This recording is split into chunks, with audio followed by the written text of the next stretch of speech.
Voltron X9 Central Promenade pulsed with activity. 1,000 voices in 1,000 dialects rising and falling like waves on a living sea of culture. Neon trade banners flickered above shifting alien crowds, their colors refracting through. Misty filtration fields. Aromas from 20 star systems collided in the air-spiced cerulean route from the Zay.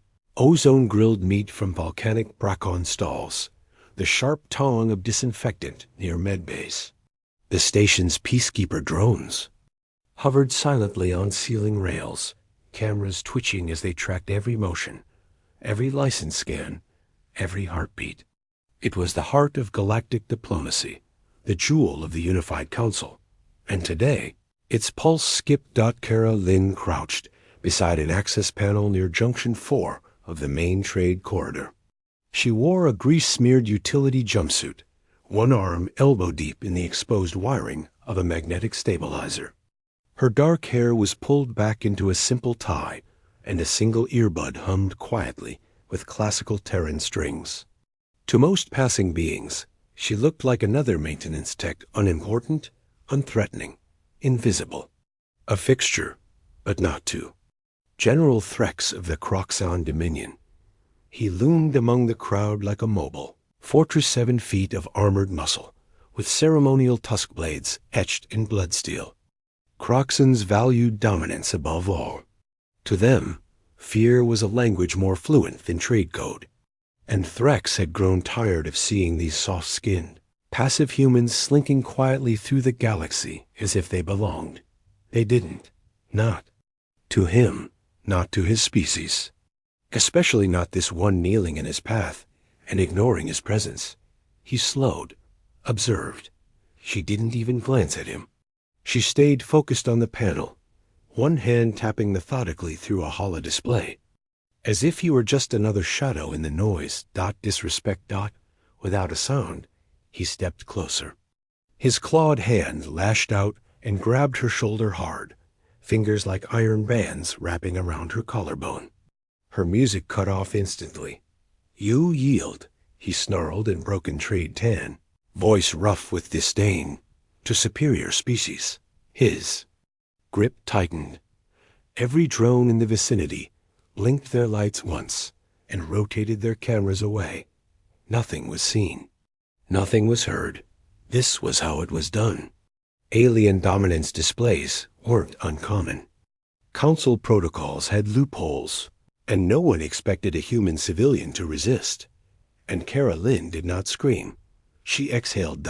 It was a calm, measured breath, like the stillness between heartbeats before a storm hits. In that breath, the galaxy changed course. Her shoulder dipped, not away, but into his grip.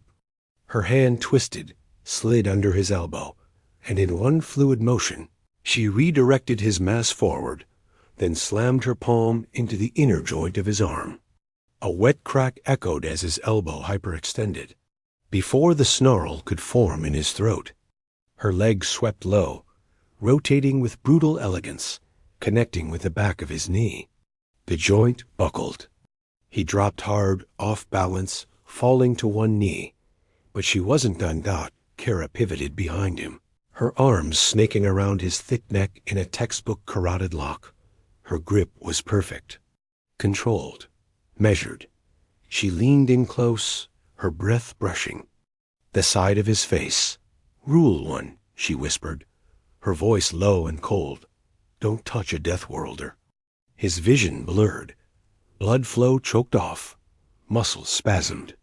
The warrior lord of the Croxon Dominion collapsed, gasping, face first onto the permaglass floor. Security arrived 8 seconds. Later. Too late. Asterisk Kara was already seated on a low crate, beside the disabled relay panel when the security team arrived. Her water bottle rested calmly in her hands, condensation dripping down its side as if it were just another break in a long shift. Her posture was relaxed, one boot crossed over the other, gaze unfocused but composed. If it weren't for the 7-foot Croxon, sprawled unconscious beside her, arms bent at angles that defied anatomy, one might have assumed she hadn't moved. In the last 5 minutes, The 3 security drones hovered above the scene, scanners humming as their optics flickered red. One of them emitted a tone in Galactic Standard. Incident registered. Identity verification in progress. Subject: General. Threx: status: incapacitated. Possible critical injury. Another scan turned toward Kara. Civilian tag recognized. Class C technician Kara Lynn. No military designation. Explain. She took a sip of her water, then tapped the side of her coms badge, halting her music. Self-defense, she said. Simply, he touched me. There was no tremble in her voice. No rage. No apology. Footage from surveillance drones uploaded automatically into the central hub. What none of them realized was that an automatic feed relay had already pushed the high priority motion flag into the CouncilNet stream, a safeguard system installed after the Altari riots. Within minutes, the station's AI flagged the event as sensitive interspecies contact. By the time the footage was reviewed for formal processing, it had already spread to 17 systems. On a luxury liner orbiting Karzan Prime, a media broker saw the title flash across his dashboard. Unarmed. Human drops Croxan Warlord in 4.3 seconds. Replay in 0.25x speed. He opened the file. His drink fell from his hands halfway through the clip. The footage began with General Threx's approach, his massive frame casting a shadow over the crouched figure. The AI auto-enhanced her posture. Calm. Still, a slight tilt of the head he didn't notice. Then came the grab. The claws. Her breath. Then she moved. The sequence unfolded like dance and destruction braided together. Her strikes didn't seem violent. They were efficient, clinical, and worst of all, they were measured. She never panicked. She never hesitated. And in the frame-by-frame review, analysts later noted, she had 6 other lethal options. She used none. The galaxy reacted fast and badly. On Elorith 3, an ambassador posted, "If humans train their civilians like this, what do their soldiers look like?" On the Council's private communication server, a flagged discussion broke out between 7 member races, debating if the footage was real. The Terran delegation confirmed it. Authentic. Civilian class technician. Defensive training minimum. Protocol. But that wasn't entirely true. Because back in a hidden file buried in Terran Defense Archives, Kara Lynn was tagged under a restricted Initiative Silent Hand program. Class Red certification. Countercapture. Non-lethal domination. Protocols. The kind of training not taught to soldiers, but to those who must never be captured. Inside the council chambers, voices rose. How is this allowed? They're civilians. They're Deathworlders, a soft voice finally said. And we keep forgetting what that means. On Voltron X9, General Threx was stabilized and wheeled to the medbay with 3 dislocated joints, a torn knee ligament, and a bruised ego that might never recover. His attendants whispered of disgrace. Kara was told she could return to her quarters. Nodded, tucked her tools back into the drone crate, and walked away through the crowd. No one stepped in her path.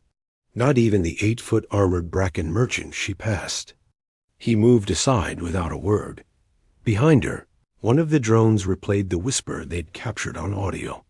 Don't touch a Deathworlder. And across the galaxy, beings who had never feared humans before finally started to. By the next morning, Voltron X9 central servers were flooded. The station's AI, normally a paragon of efficiency, struggled to keep up with the surge.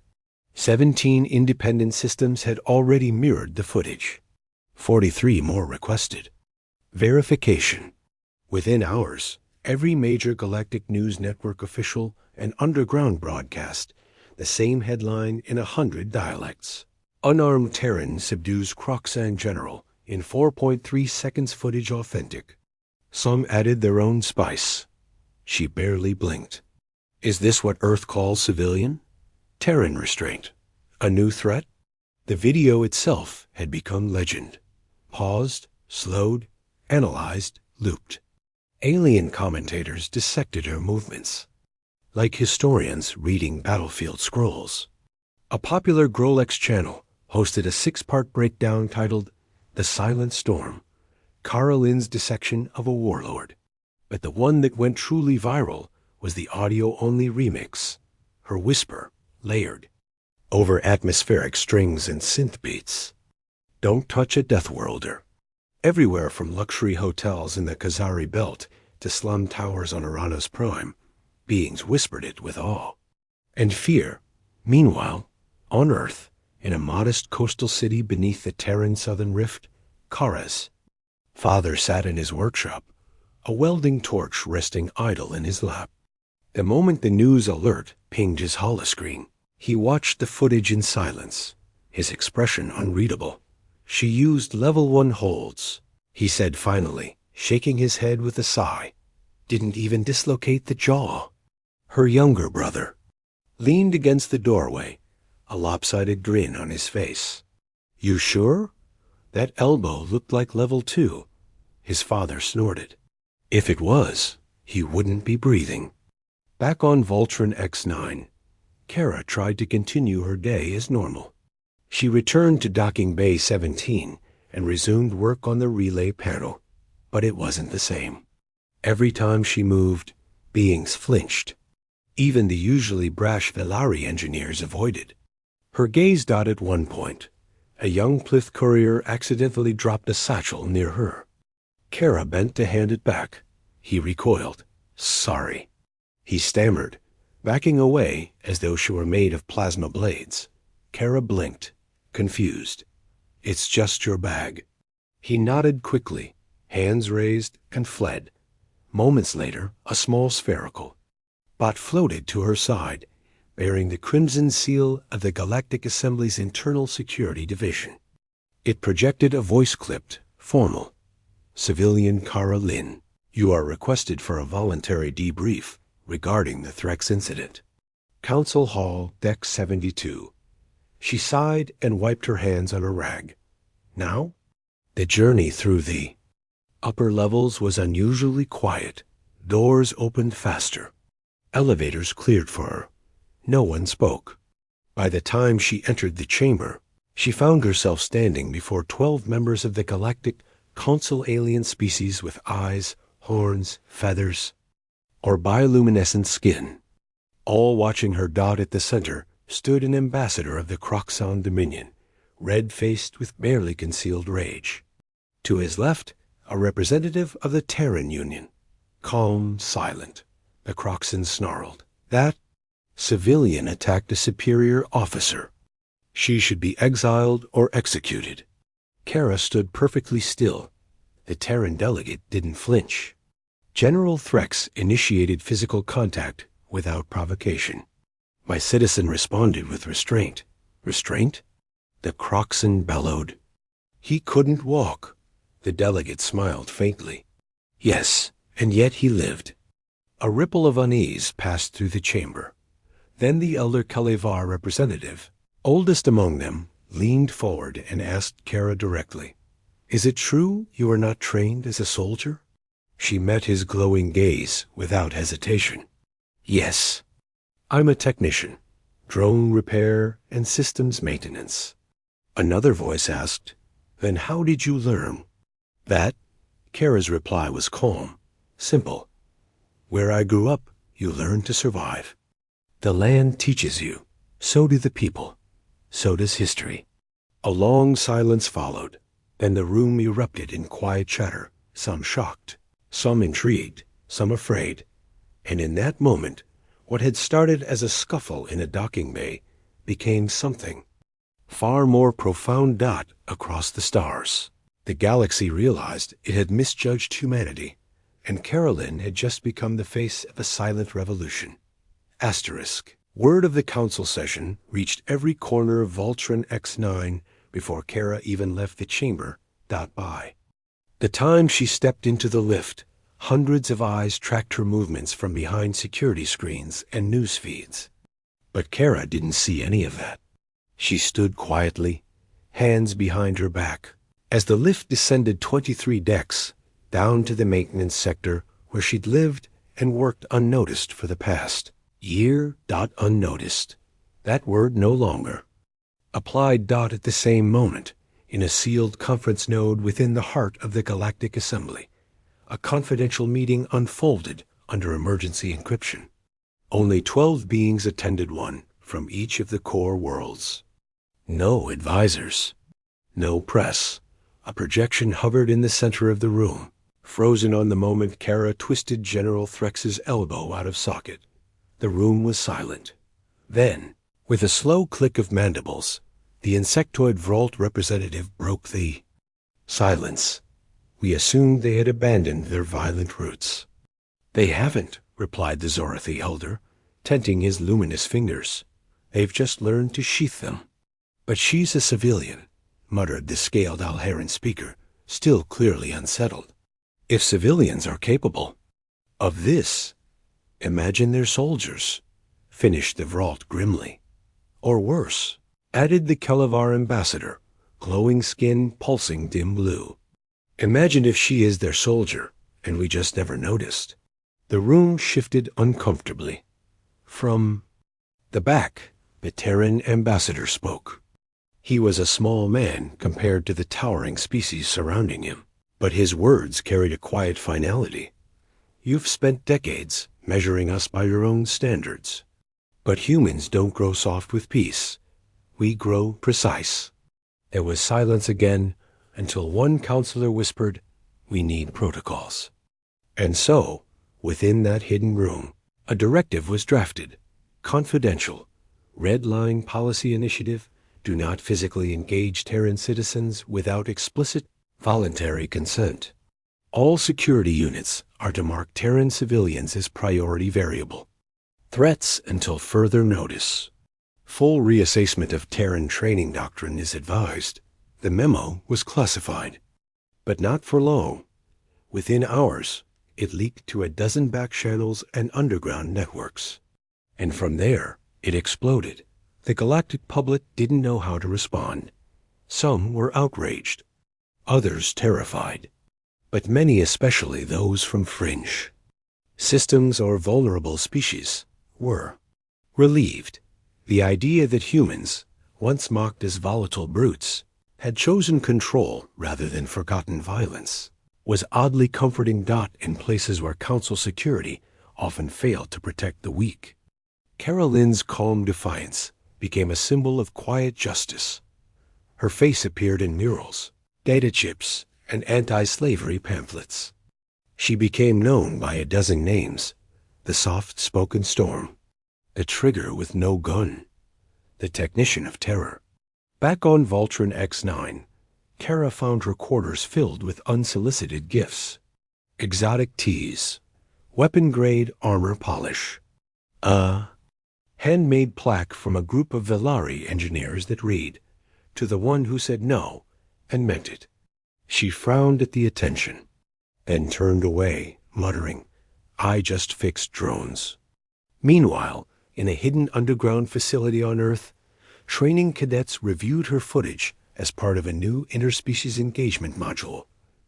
A stern instructor, clad in midnight blue, paused the clip mid-lock and turned to the class. "This," he said, "is why we don't advertise what we're capable of. Fear is a tool, but restraint is a weapon." He tapped the screen. She had 6 kill points. Used none. And that scared the council more than any war ever could. One cadet raised his hand. What level was she using? The instructor smirked. "Level 1. A gasp rippled across the class. He folded his arms behind his back. "Now, let's see how you handle level 2. Back on Voltron X9, Carolyn walked to the edge of the promenade, watching the ships rise and fall in the distant docking fields. Her comlink buzzed, a message flashing from the Galactic Guard. Council offer. Consideration for command class security role. She stared at the message for a long time, then deleted it. She had no interest in being their weapon. Not yet. 3 days after the incident, Cara Lynn couldn't walk across the promenade without someone staring at her. The corridors that once bustled with indifferent alien traffic now fell oddly silent when she passed. Conversations paused mid-sentence. Beings shifted aside to give her a wider berth, some out of respect, others out of fear. Even the scent of cooked virali root and salt-spiced meats that usually clung to the air seemed thinner, diluted by tension. She hated it, not the caution. That was logical. It was the way they stared, as if trying to solve a puzzle they didn't realize was already far too complicated. As if trying to find a monster beneath the jumpsuit and tool belt. As if waiting for her to snap. But Cara wasn't a monster. She was just someone who grew up needing to be ready for the moment no one expected. She had spent her entire life preparing for seconds like that. Those moments where everything hinged on instinct, memory, and training drilled so deep it became reflex. But preparation wasn't performance. She'd done what she was trained to do. And still, the galaxy seemed shocked she had done it at all. She adjusted the torque alignment on a cargo drone stabilizer and leaned back, wiping sweat from her brow. The ship next to her hummed quietly, loading supplies for a trade. Mission. Normally, this would be her favorite part of the day, just her tools, and the soft rhythm of maintenance work. But now there were eyes. Even the surveillance drones watched her longer than necessary. Every doorway she entered whispered. Open a little too early. Beings pretended not to notice her. Others glanced sideways, then quickly looked away. She finally had enough. Got something to say? She muttered aloud, not to anyone in particular, but loud enough for the crowd to hear. No one answered, until a voice spoke from behind. We don't know what to say. Cara turned. Standing there was a council media correspondent, a thin violet-scaled being with a subtle, respectful posture. His name tag blinked. Relo Ven, Galactic Assembly Media. He held up his hands in peace. I was told you'd refuse an interview, but I came anyway. She blinked. I'm busy. I understand. I only need 5 minutes. She hesitated, then wiped her hands again. Fine. 5 minutes. He activated a tiny hollow recorder and began. You are a Class C technician, correct? Yes. You were born in a hazard zone? Yes. You have no military title? No. And yet you disabled a Croxan general in under 5 seconds. Cara's voice didn't change. He touched me without permission. I ended the contact. Relo nodded, tapping a note. Many across the systems are calling it a calculated display of power. Was it? Cara frowned. No, it was survival. He leaned in. Then how do you explain what the footage shows? Control, precision, restraint. She looked him in. The eye. I didn't lose control because I was trained not to. Because I've seen what losing control looks like. I didn't kill him because I didn't have to. That's the difference between strength and dominance. Relo stared at her. A long moment. Then slowly powered down the recorder. No further questions. He bowed slightly, then walked away, leaving her in silence. Later that night, his broadcast aired across all major systems. She could have killed him. She didn't, and that terrifies us more than if she had. The message hit the galaxy like a solar flare. On border stations, newly formed defense units began studying non-lethal Terran protocols. Civilian instructors were hired to analyze Cara's technique. In back alley bars and upscale academies, beings argued over the ethics of training technicians in combat. And the question grew louder. If that's a civilian, what do their real fighters look like? Meanwhile, the footage was translated into 112 languages. In the outer colonies, Hara-Lin was already a myth. But she wasn't a myth. She was just a technician. One who had, with one breath and 3 movements, reminded the galaxy that Deathworlders weren't dangerous because they were violent. They were dangerous because they chose not to be. The Galactic Council convened in full session for the first time in nearly a decade. The circular chamber, vast and echoing with the soft hum of translingual translators, was packed with dignitaries. War envoys, legal representatives, and military observers from over 90 species. Giant screens hovered in the air, looping the footage that had shaken the galaxy. The moment Kara Lynn turned, moved, and dismantled General Threx with surgical precision. The clip played in slow motion, dissected like a war relic, paused at each. Strike every angle analyzed. And yet, it wasn't the violence that dominated the agenda. It was the calm. Kara Lynn didn't scream. She didn't rage. She didn't revel in domination. She breathed and moved with precision, and stopped the moment the threat was neutralized. Now, that restraint had terrified the most powerful species in the known galaxy.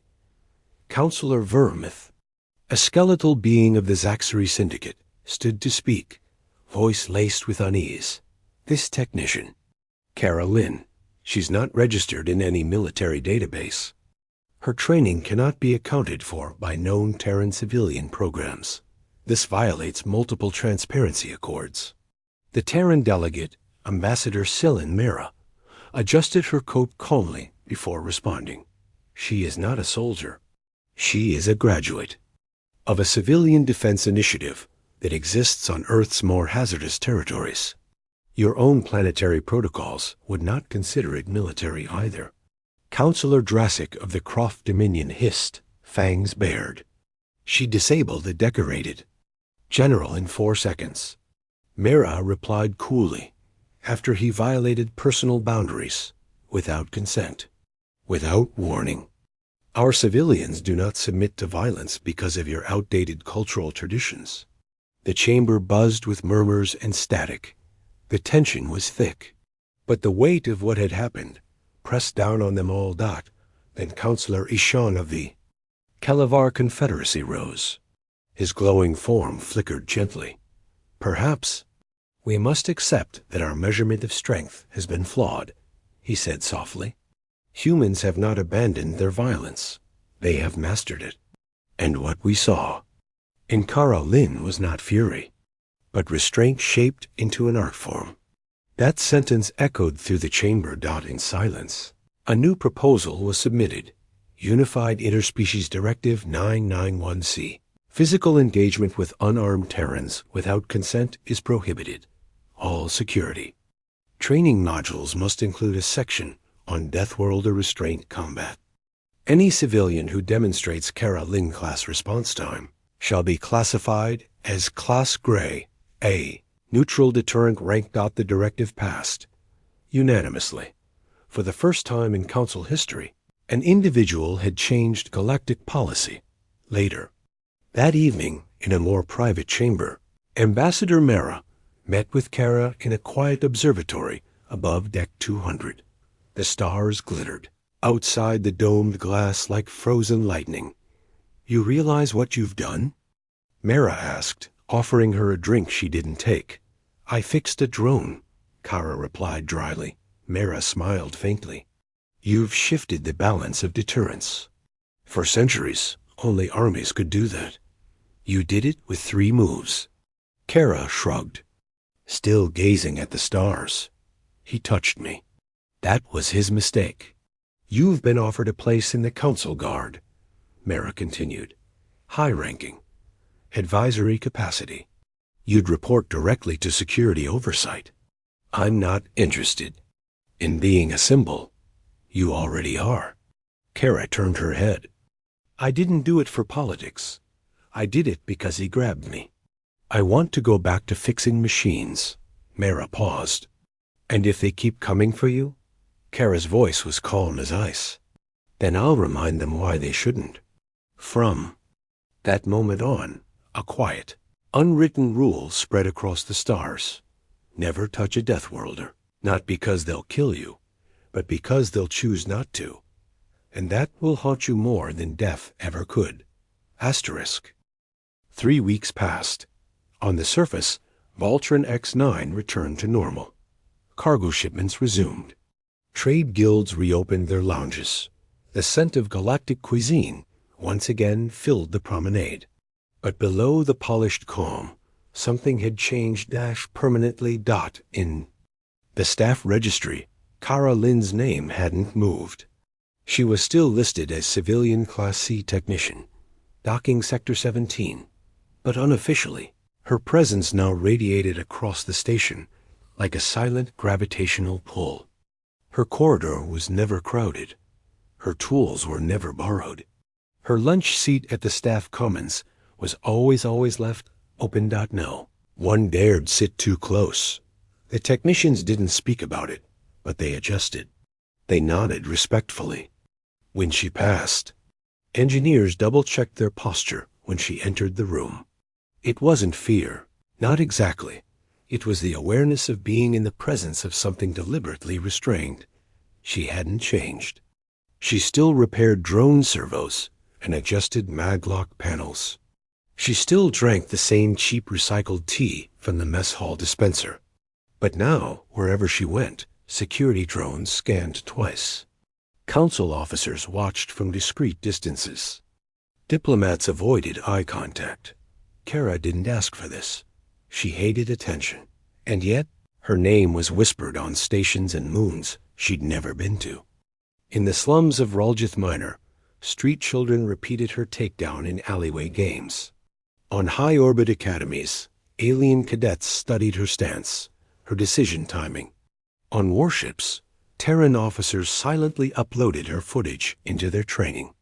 Libraries with the note, C, control under pressure. But the most unexpected effect came quietly. Council security started changing.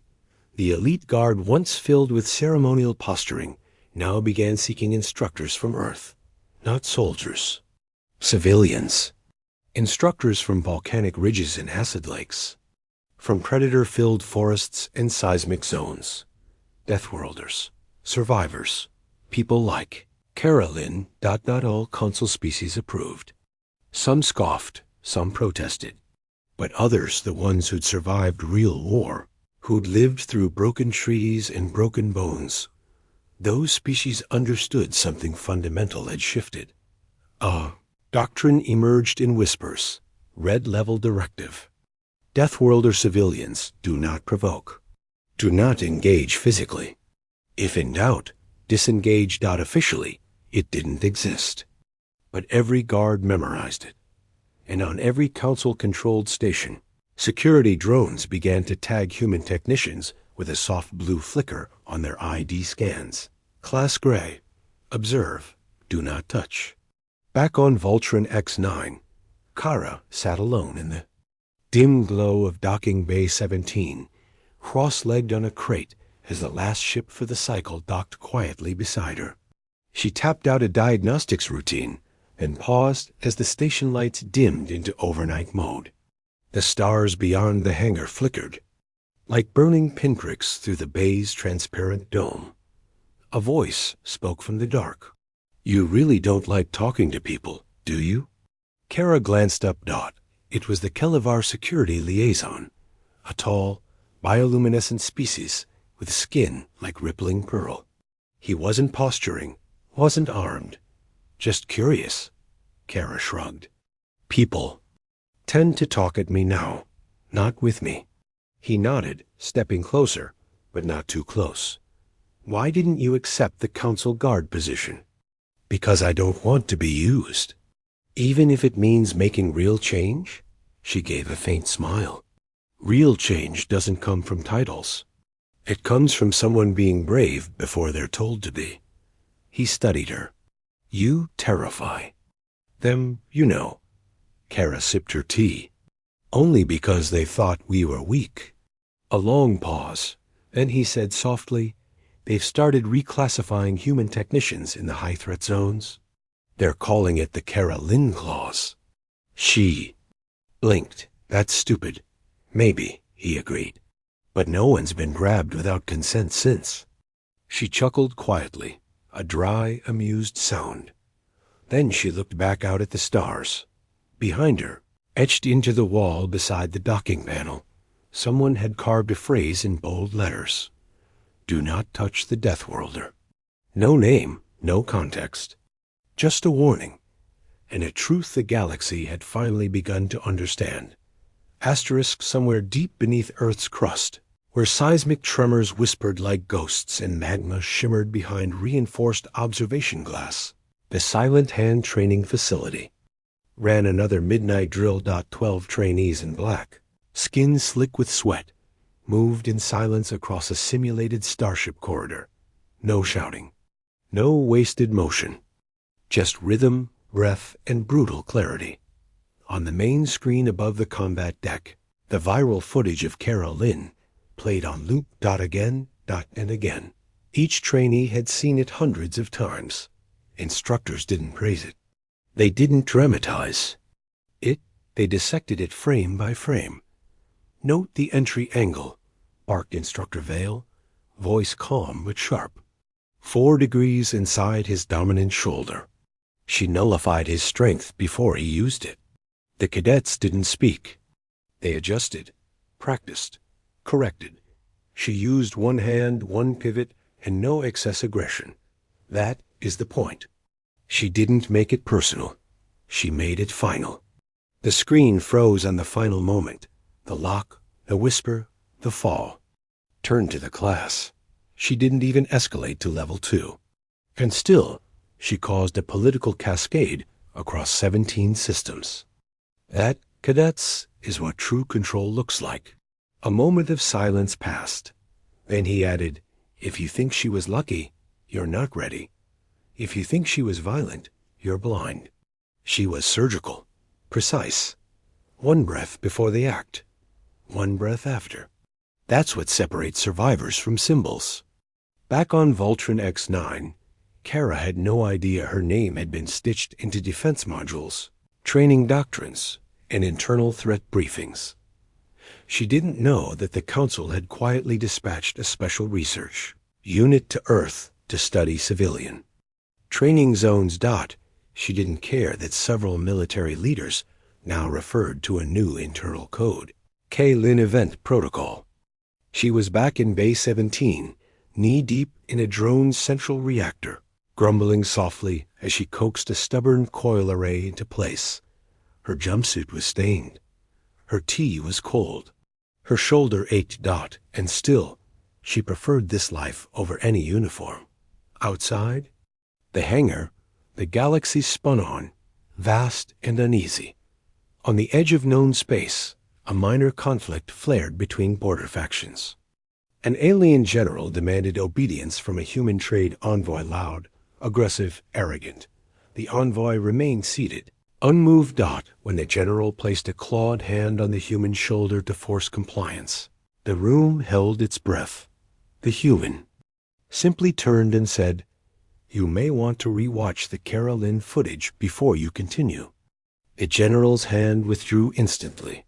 Elsewhere, in a dusty alley on the mining colony of Merak 4, a half-drunk mercenary leaned in to harass a lone Terran mechanic. His crew laughed. The mechanic said nothing, only met his eyes and cracked his knuckles in a very specific rhythm. The mercenary backed away. One by one, these small moments repeated across the galaxy. Not through violence, not through power, through memory, through reputation, through restraint that others now feared more than rage. And somewhere in the data lattice of the Council's predictive AI, an alert blinked. Cultural perception shift detected. Deathworlder civilians reclassified from low threat to strategic deterrent. The AI paused. Recalibrat. Adapted. Kara Lynn, for her part, was tightening the last screw on the drone casing. She stood up, stretched, and sipped her now lukewarm tea. A message pinged softly on her Kung device. Another offer, Galactic Guard, priority level, full immunity. Title, Peacekeeper First Rank, She deleted it without reading the rest, then walked across the hangar, reached for her toolkit, and kept working, because real peace wasn't made in chambers or through symbols. It was made in moments. Moments where a hand reached without permission, and a soft voice answered, "Rule 1. Don't touch a Deathworlder." The galaxy would never forget.